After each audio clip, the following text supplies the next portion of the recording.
Olá, começando mais um programa Entrevista aqui pela TV Câmara Pelotas. Nosso convidado desta edição é o economista e que já atuou também como auditor do Tribunal de Contas do Estado, Gonçalino Mesco da Fonseca. Prazer em tê-lo aqui na programação da TV Câmara. Muito obrigado para a gente falar de um tema que está em discussão na própria sociedade, a PEC 241. Obrigado mais uma vez pela presença. Bom dia, Edson. Bom dia aos ouvintes, aos telespectadores. E eu é que agradeço a oportunidade de nós estarmos aqui para podermos repercutir alguma coisa técnica, política, acerca desse tema que, digamos assim, é tão caro à população brasileira e que se anuncia como, sinceramente, uma ameaça a parcas conquistas sociais que a sociedade experimentou, digamos assim, após a Constituição dita cidadã de 1988. Eu costumo até dizer que é uma coisa meio irônica, até porque hoje as forças vivas da sociedade, a sociedade civil organizada, os conselhos, os poderes legislativos e a sociedade que está atenta ao que está acontecendo no Brasil, está envidando as suas energias para tentar conservar algo que é parco mesmo, que é pouco, que é insuficiente, quando deveria estar postulando, digamos assim, um avanço de aporte de recursos que pudesse garantir oportunidades e que pudesse assegurar a autonomia à população. Os movimentos se manifestam pelas ruas do país, né, contrários à PEC 241. Existe, por outro lado, uma argumentação governista e de apoiadores ao governo federal, dizendo que se não houver esta proposta de, pelo menos, criar um limite de investimento para os próximos anos, a economia sofre um momento de instabilidade e os recursos podem ser inferiores ao que hoje estão sendo apontados pelo governo federal. Como é que vê toda essa questão? Edson, é muito interessante a tua pergunta, porque me dá a oportunidade de dizer uma coisa, que é um diversionismo, há um foco distorcido das reais, digamos assim, dos reais motivos do porquê passa o país atualmente. Vamos partir do seguinte princípio. O governo federal hoje gasta com seus ditos gastos primários, só para o telespectador que não está muito afeiçoado com esses conceitos, gasto primário, gasto nominal são coisas diferentes. Bom, os gastos primários são aqueles gastos, exceto dívida pública e custo da dívida pública. Então, são aqueles gastos que tu gasta com educação, com saúde, digamos, com seguridade social, previdência, seguro social e etc. Muito bem.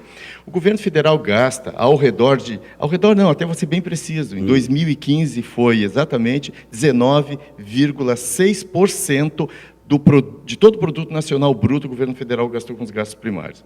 Muito bem. Só para nós termos em vista como isso é importante, desses gastos primários, mais ou menos 40% foi para a Previdência. 8,5% desses 19,6%. E o resto compôs, digamos, o resto da cesta de despesas, saúde, educação e investimento, inclusive, por aí. Nós estamos falando de 60% dos cerca de 20%, 19 ponto alguma coisa que o governo aplicou. Exatamente, ele gastou, digamos assim, nem é 8%, não é 8% de 19,6%, é 8 pontos percentuais. Certo. É um pouco diferente, eu estou sendo um pouco meio rigoroso no que tange a conceitos econômicos. É 8,5 pontos dos 19,5 pontos. Certo? Só isso foi para, digamos assim, isso foi para a Previdência, que eu já antecipo que eu sou a favor da reforma da Previdência, mas uma reforma séria que estanque o crescimento e que dê uma perspectiva de redução no futuro. Mas isso é uma outra conversa que nós podemos voltar mais adiante. Mas só para responder bem por que eu considero que não está na questão dos gastos primários o problema de crescimento do país, de inflação e tudo mais. Começando, então, que o governo gasta esses 19,6% do produto interno bruto com gastos ditos primários. Certo. A PEC, essa chamada PEC do teto, ela projeta digamos assim, um encolhimento do Estado brasileiro que até a Margaret Thatcher se removeria no túmulo, que são, digamos assim, uma discípula do liberalismo mais ferrenho e do chamado Estado mínimo. Por quê? Se a PEC realmente prosperar, no ano agora, daqui de uma década, que ela digamos assim, ela dá uma senha que na primeira década, no final dos 10 primeiros anos, ela pode ter alguma movimentação. Já nos 10 primeiros anos, ela chegaria em 15,6%. Os 19,6% passaria para 15,6%. E no final do ano de 2036, 12,3%. Isso pegando, digamos assim, uma perspectiva conservadora de crescimento do produto interno bruto a 2,5% ao ano. Certo. Porque a gente sabe que a economia tem ciclos. A economia, ela tem um ciclo de crescimento, depois ela tem um ciclo de depressão. Isso aí no mundo inteiro é assim. Então a nossa economia não vai ficar estagnada a vida inteira. Ela vai retomar os seus ascendência e o processo contrário também. Com certeza. Bom, então olha bem o absurdo, Edson. Vamos imaginar que realmente esses 19,6 virem 12,3. Puxa, mesmo com reforma da Previdência, no médio prazo, nós não vamos ter um percentual reduzido de gasto, porque tem os direitos adquiridos, nós estamos mais longevos. Pelo contrário, nós temos ainda uma margem, no curto prazo, de aumentar o comprometimento com o gasto de Previdência, mesmo fazendo reforma. Então, nada nos autoriza a achar que em 2036 nós vamos ter um comprometimento com Previdência menor que um patamar de 8 pontos percentuais dos gastos dos 19 hoje. Então, se nós reduzirmos a despesa do governo para 12,3, vão sobrar 4,3 para tudo, para a saúde, para a educação, para investimento. Isso significa o quê? O SUS que nós conhecemos hoje, que já é insuficiente, um SUS que eu defendo, que não chega a gastar R$4 per capita dia. É nada. Nós gastamos R$1.200 per capita ano por cidadão brasileiro.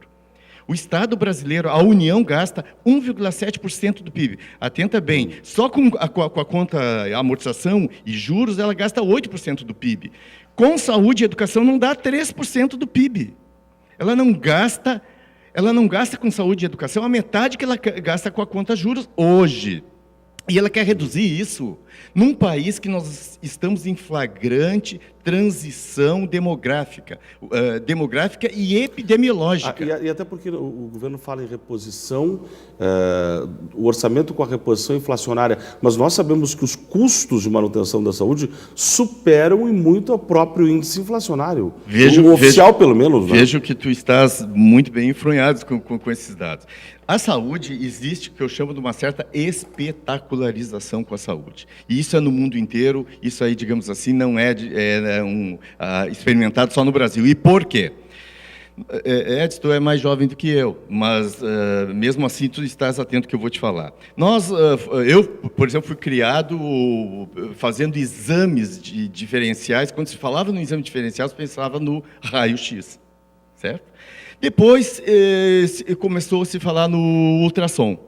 Depois, olha bem para quem está em casa, começamos a falar na tomografia. Depois, ressonância magnética. E no meio disso aí ainda a densitometria. Todos esses exames são cumulativos.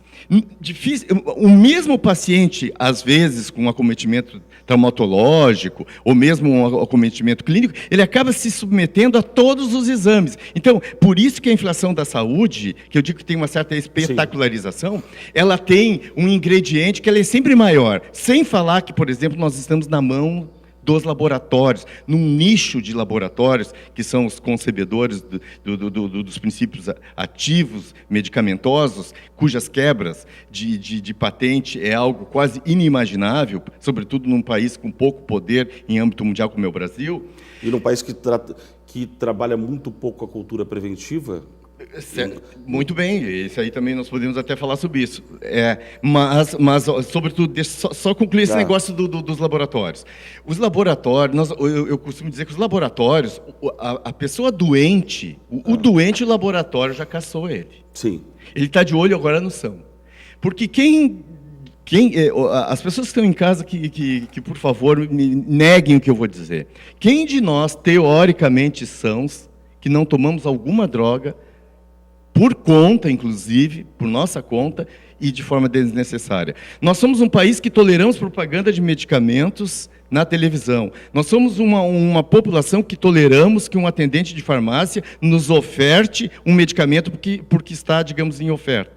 Isso é um absurdo, isso é um caso de polícia e nós toleramos. Nós toleramos que a própria imprensa abra espaços dizendo que para ditos orientadores para que as pessoas consumam determinado medicamento, produto X, Y, inclusive dizendo que são milagrosos, que curam tudo. Isso acontece na imprensa de forma direta. Pois é, né? O que o Ministério do Ministério da Saúde, faz? Fica assistindo, fica numa situação cômoda assistindo uma situação dessa, que eu digo que é um caso de polícia, não poderia ser isso. A saúde é uma coisa muito séria para ficar só na mão da imprensa. Saúde é uma questão de Estado. Saúde, tu tocaste, eu quero voltar na questão preventiva, Edson. Existe o Ministério da Saúde, apregou que nós devemos fazer a atenção preventiva através das chamadas equipes de saúde da família, que é uma maneira, por exemplo, nós temos o gênero, que é a atenção primária, gênero, assim, que é a atenção primária da saúde. E tem duas espécies de tu fazê-lo, de tu albergar, digamos assim, esse serviço. Por meio da chamada Estratégia Saúde da Família, que é o antigo PSF, que tem os agentes comunitários de saúde, que capilarizadamente vão na casa das pessoas e fazem o que nós chamamos de busca ativa, trazem o doente para dentro da unidade básica de saúde. E tem a outra situação ainda tradicional. O Gonçalino ou o Edson são médicos e ficam atrás da escrivaninha esperando que a pessoa, que o usuário espontaneamente venha ao UBS. Então, sim, tem as duas maneiras. O Ministério da Saúde, os estudiosos e mesmo as auditorias feitas pelo Tribunal de Contas do Estado dão conta de que os serviços feitos por meio da Estratégia de Saúde da Família têm vantajosidade, têm melhor resolutividade, acolhe melhor, digamos assim, o usuário, porque muitas vezes o usuário está encastelado dentro da sua casa por um problema de mobilidade, ele fica um anônimo. Eu costumo até dizer que necessidade e demanda são coisas diferentes. Necessidade é aquilo que efetivamente tu é portador de uma necessidade. Demanda, muitas vezes tu não é sequer portador e tu busca. Tu vai, assim como tu te automedica, tu talvez não tenha necessidade, mas tu acha que tu tem uma demanda, tu vai lá e compra o medicamento. Assim como tu vai num médico por conta e risco teu. E diante de um país que tem aumentado muito, por exemplo, o quadro de depressão, né? E isso, quando eu falo na questão da depressão, estou falando emocional, que é um aspecto direto, né, no tratamento de uma doença de um paciente. E aí a questão A depressão tem etiologias muito centradas na questão química do corpo, da nossa anatomia, do nosso corpo, mas também nem tudo essa etiologia explica. Claro. Nós temos muito de comportamental e temos muito também da nossa estima, que é baixa, porque nós temos uma capacidade de empregabilidade baixa, as oportunidades, inclusive ao jovem, são oportunidades escassas que não garantem autonomia. Nós somos um país ainda que dependemos do governo para fazer, digamos assim, dar uma segurança social quando nós deveríamos ter autonomia. Tudo isso são questões exógenas, coisas externas que acabamos somatizando e acabamos realmente tendo N motivos para nos deprimirmos, eu acho. Claro que isso é uma opinião de economista. O médico me ouvindo vai achar que eu quero dizer que isso, quando tu falas, inclusive, do programa que trata que era o antigo PSF, né? Que trata o paciente dentro, muitas vezes, do seu ambiente familiar, a tendência, pelo menos para a cura, ela é maior ou ela tem um tempo mais reduzido, né, do que num ambiente permanentemente hospitalar. Não tem a menor dúvida. E eu quero tocar, tem uma coisa importantíssima aqui para o teu programa. Eu acho que esse é um assunto inesgotável. Até te digo que nós podemos voltar em outras ocasiões. Certo. Mas eu quero repisar bem essa questão da atenção primária. Certo. Eu gostaria. Tu quer ver uma coisa, Edson? Imbricando isso na PEC 241. Nós somos um país que já ficou claro que temos escassez de recursos. O SUS é subfinanciado. Se nós gastamos R$3,50 por dia por cidadão, evidentemente que num país de 206 milhões de habitantes, eventualmente o SUS vai fazer escolhas. Porque ele faz da vacina ao transplante, passando por todo o controle sanitário epidemiológico, digamos assim, todo o manejo e processamento dos hemoderivados, distribuição de medicamento.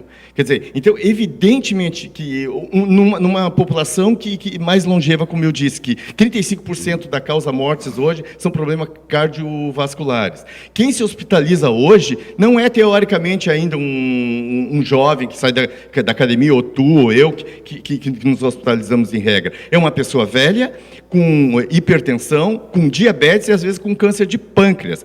Nós temos 400 mil leitos no Brasil. Isso não dá 2 leitos por cidadão. A Organização Mundial da Saúde apregoa de 3 a 5 leitos. Nós temos, olha só para tu ver como a saúde hoje já é deficitária. Eu digo, hoje nós estamos tentando manter o que já é ruim, o que já é deficitário. E o governo está querendo acenar com redução desses valores. Muito bem. O que acontece? 400 mil leitos, 50% de péssima qualidade, em hospitais que não têm resolutividade nenhuma, porque o SUS não tem 5% de leitos de UTI, por exemplo. O Hospital Sírio-Libanês tem 35% de leitos de UTI. Quando uma pessoa se hospitaliza com aquele quadro que eu te disse que pode virar um AVC, um hipertenso, um diabético, eventualmente ele precisa de um leito de UTI, ele precisa ser bem atendido. E só para fechar essa questão da atenção primária, que é importantíssima, mas está sendo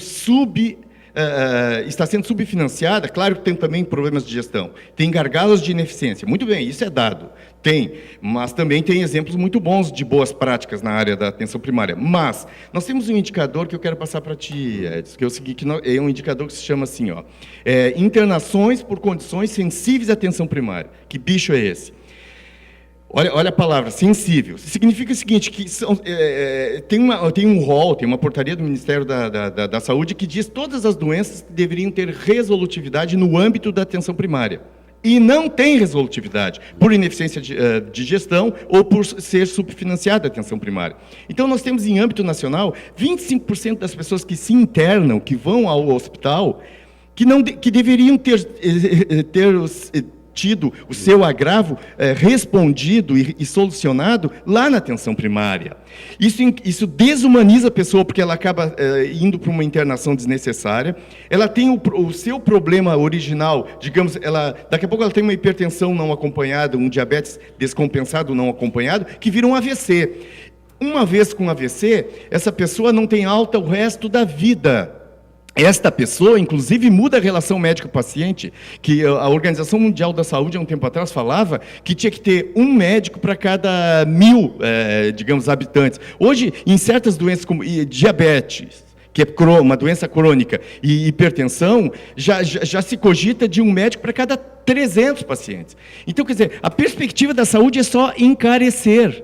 Então, nessa perspectiva de que os recursos vão ser, digamos assim, de uma forma predatória, discutidos dentro dessa PEC, porque se nós temos o tamanho da PEC já definido, Edson, nós temos, por exemplo, na perspectiva dos 20 anos, o Poder Executivo e o Poder Legislativo vão perder poder de manejar o orçamento. Vamos explicar para o pessoal, depois do intervalo, o que é essa perda de poder para manejar o orçamento? Perfeito. Depois do intervalo, a gente prossegue conversando com o Gonçalino Mesco da Fonseca, economista, e já foi auditor do Tribunal de Contas do Estado, no programa Entrevista aqui na TV Câmara.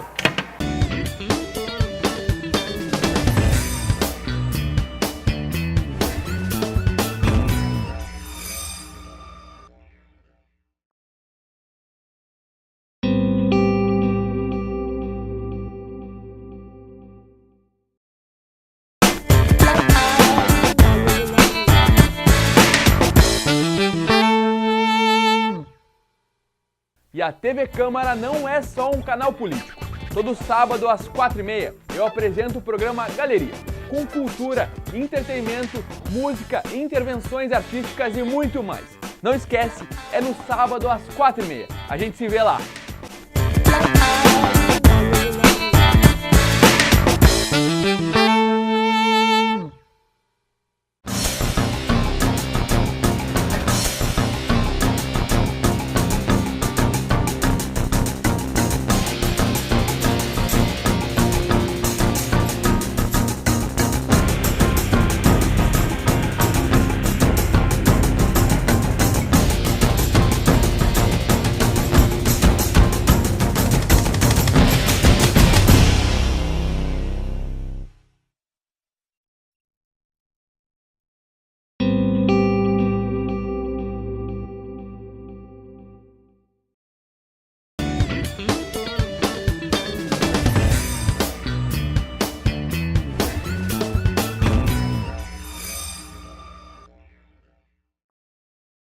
Retornando com o programa Entrevista aqui na TV Câmara Pelotas, estamos conversando com o economista e já foi auditor do Tribunal de Contas do Estado, Gonçalino Mesco da Fonseca, e tu dizias antes do intervalo, Gonçalino, vai ter uma perda de autonomia dos poderes.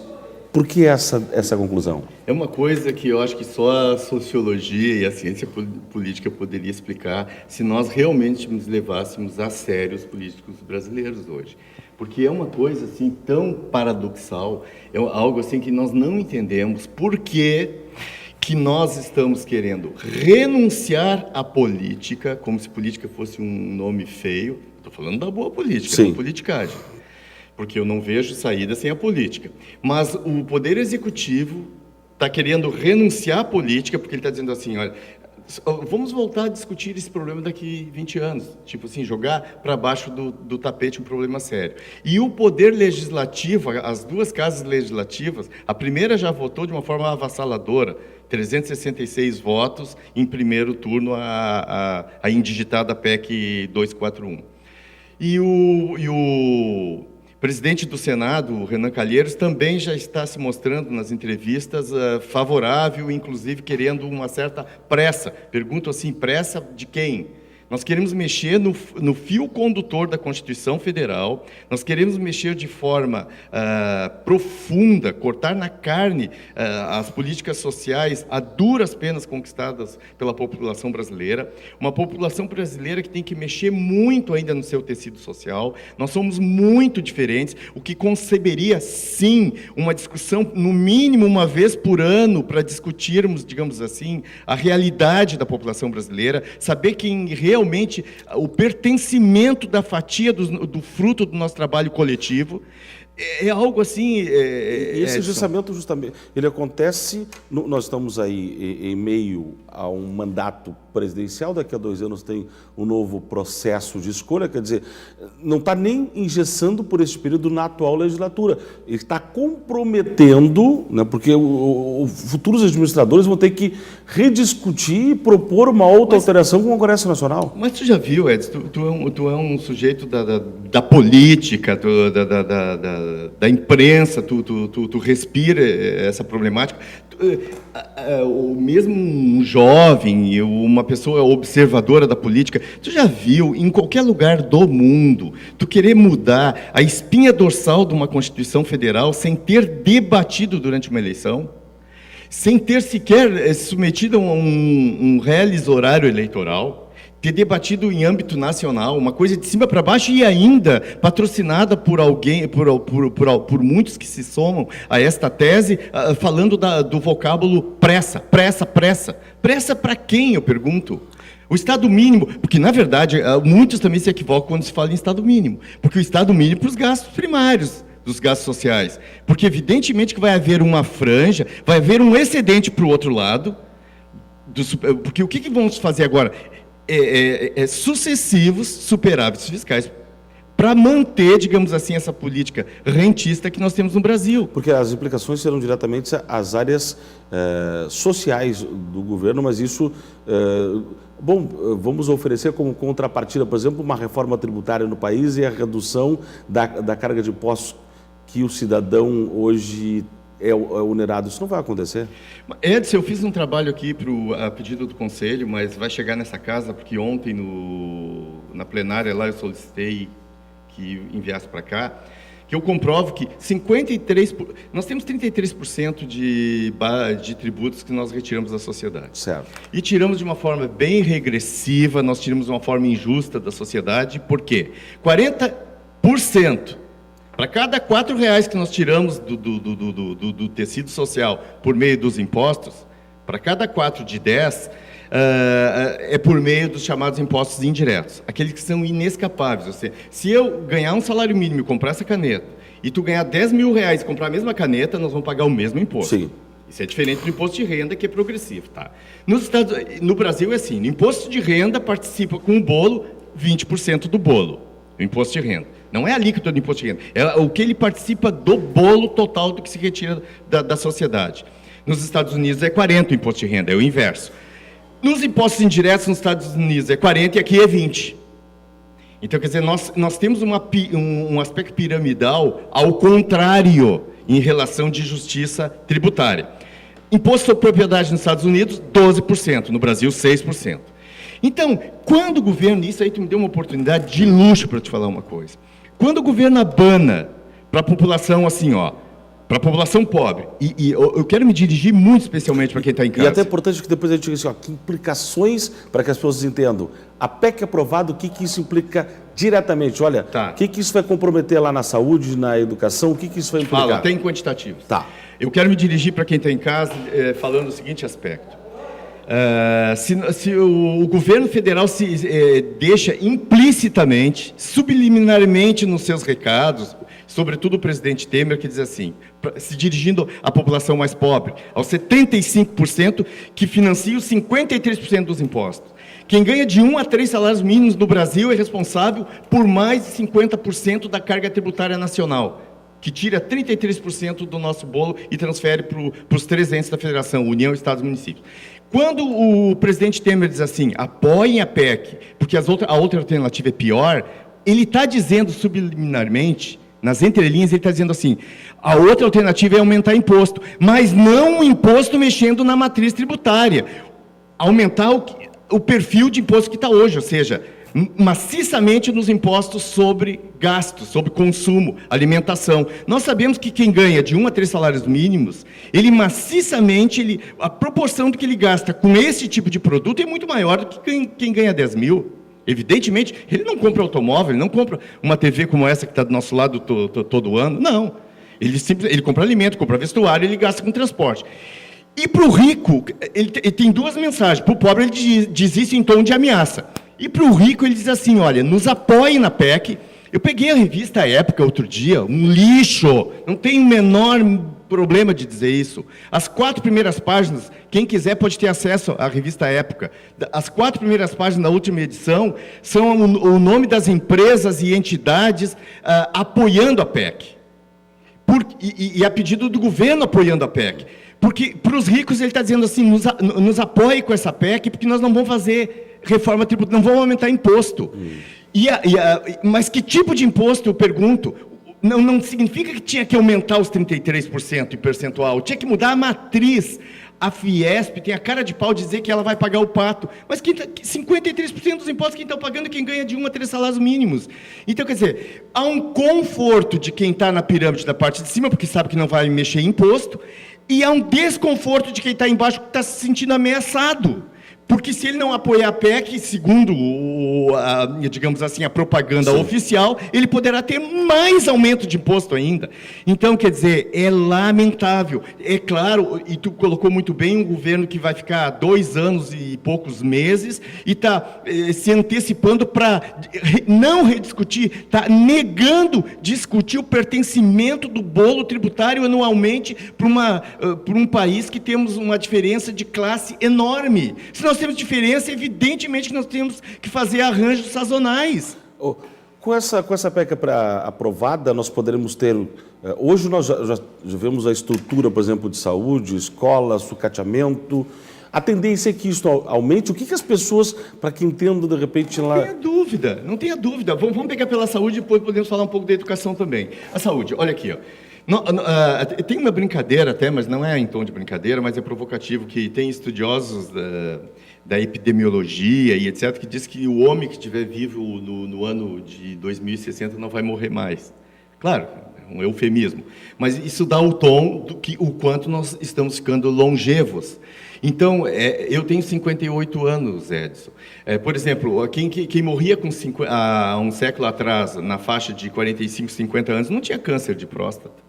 Hoje, aquele menino que está ali na câmera, se viver 80 anos, a possibilidade de ter um câncer de próstata, são os médicos que estão dizendo, as melhores revistas internacionais, é quase 100%. Não significa que tu vai morrer desse câncer de próstata. Há tratamento. Mas se ele tiver acesso ao tratamento, ao acompanhamento, ao exame... Ele vai ter. Mas a incidência... A perspectiva... Nós temos duas situações médicas. Tem a maior incidência de doenças crônicas e mais prevalência. Por que prevalência? Tu vai viver mais tempo com aquela doença. Então, se tu vai viver mais tempo, a saúde vai precisar de mais recursos, concorda? E hoje já tem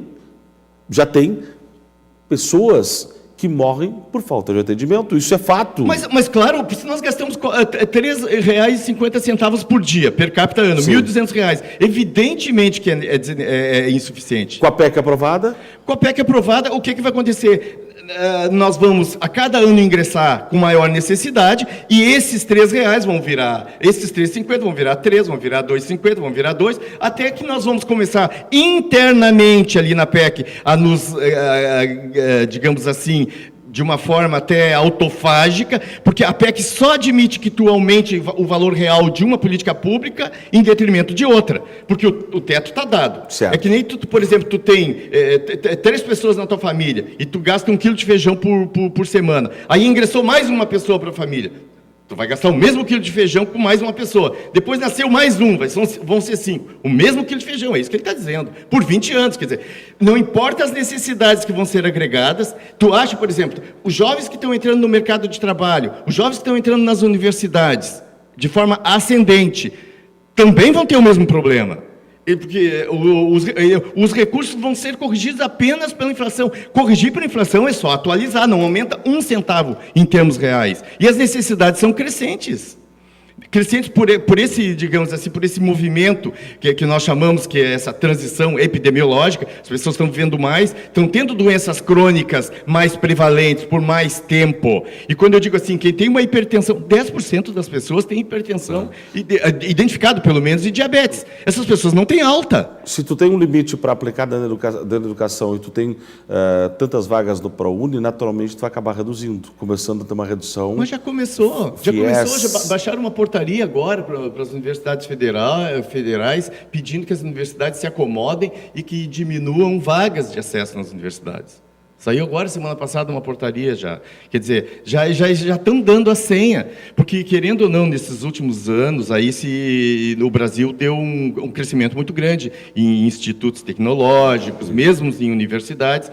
Mas, claro, não basta tu criar, que nem uma UPA, não basta tu fazer o prédio, tem todo depois o custeio.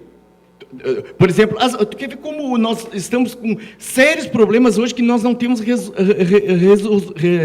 resolução. Pelotas, por exemplo, está a sua conta e risco, abriu aquela UPA que tinha que ser um financiamento tripartite. Tinha que vir recurso da União, do Estado, subnacional, e do município. Não vieram os recursos. O prefeito deu um peitaço e abriu a UPA só por sua conta. Isso é só um exemplo. Tem 14 ou 15 UPAs fechadas no Rio Grande do Sul, que vão, talvez, ter que funcionar num modelo que não é da UPA tradicional. Hospitais na própria região que anunciam o fechamento de setores, de serviços, devido ao atraso do recurso do governo do Estado, do governo federal, e a tendência realmente é... O valor é muito baixo, né? Porque... Além do baixo atraso, tem os dois problemas são tratados neste momento, né, Conselheiro? Eu me preocupo e eu vejo, agora nessa nossa eleição, não vou falar o nome do candidato, porque não vem o caso, assim, é uma coisa até meio depreciativa, mas eu vi num debate, acho que até foi no debate que tu promoveste aqui, que um dos candidatos falou que o município de Pelotas tinha R$ 1.500, porque o orçamento é 300, dividido por 200, hoje a população está 342 mil, né? E que teria mais ou menos R$ 1.500, a pessoa falou, para gastar com a população de Pelotas. Ela esqueceu que Pelotas, essa pessoa esqueceu, esse candidato esqueceu, que Pelotas é referencial para mais de 1 milhão de habitantes aqui. Ela é referenciada. Os recursos que vêm para Pelotas não é para a população de Pelotas apenas. Quer dizer, Pelotas tem a sua dotação própria, que tem que gastar no mínimo 15% do que o município arrecada com a sua população. Mas os outros recursos que vêm para o Fundo de Pelotas é para albergar, digamos, toda uma população de mais de 20 municípios aqui da nossa região, né? Então, eu vejo que os políticos, muitas vezes, por isso que eu até faço questão, se tu puder publicizar, não sei, nos teus meios. Esse trabalho que eu fiz aqui, eu fiz uma moção a pedido do Conselho Municipal de Saúde para os deputados, para os senadores, deputados que representam o povo, senadores que representam o Estado, no sentido de dissuadi-los dessa ideia totalmente anacrônica que desserve os interesses do país, que talvez revejam seu voto no primeiro turno, os deputados que já, digamos assim, franquearam o seu voto favorável à PEC, que possam rever esse voto, agora já no segundo turno, e tentar fazer um convencimento mostrando que nós estamos nos E até para que insurgindo. essa pressão sirva também quando ela chegar ao Senado Federal, porque ela vai para a segunda votação na Câmara e parte para o Senado, pelo menos para tentar obstruir essa sequência que vem pela frente.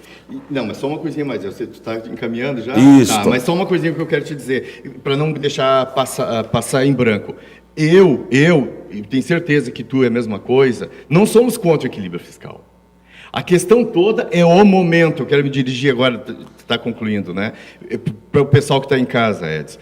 O equilíbrio fiscal é desejável em numa situação de estabilidade. Agora, no momento que o governo teria que fazer um movimento anticíclico, o que quer dizer isso? Nós estamos num ciclo de depressão.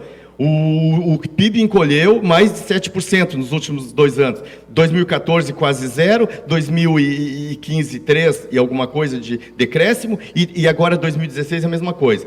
Então, nesse momento, está em todas as cartilhas mundiais da boa economia. Eu fiz meu curso de conclusão com base no John Maynard Keynes, que foi quem ancorou as suas ideias à saída daquela crise de 29 nos Estados Unidos. Do século passado.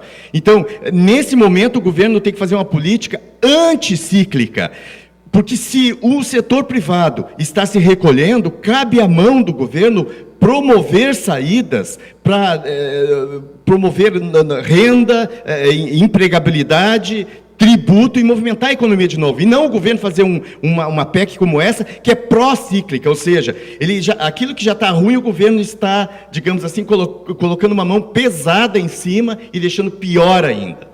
Gonçalino, vou agradecer por hoje, mas nós vamos retomar, até porque essa questão da reforma da Previdência também é fundamental. Sim. Que se abra uma discussão. Podemos voltar. Agradeço por hoje a sua participação. Muito obrigado pela contribuição. Agradeço muito a oportunidade. Obrigado, Edson. O programa Entrevista fica por aqui. Nós retornaremos em uma próxima oportunidade. Forte abraço e até lá.